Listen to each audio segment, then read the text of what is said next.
যে কোনো সভ্য দেশে ওষুধ যখন বাজারে আসে তারপর থেকে সেই ওষুধের ওপরে যদি ভিজিলেন্স রেগুলার না হয়, এবং সেই ভিজিলেন্সের একটা বড় পদ্ধতি হচ্ছে তার রিগোরাস পরীক্ষা।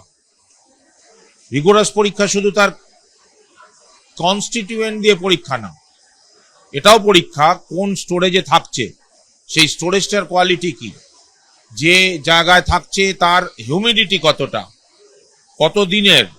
সত্যি আমাদের এখানে তো সেন্ট্রাল ভিজিলেন্স কোয়াটা তো সেই মাত্রায় না। এটা হবে কেন? এটা এই প্রসঙ্গ উঠেছে ডাইইথিলিন গ্লাইকলের জন্য, তাই তো? এই নিয়ে বহু গন্ডগোল আগে হয়ে গেছে।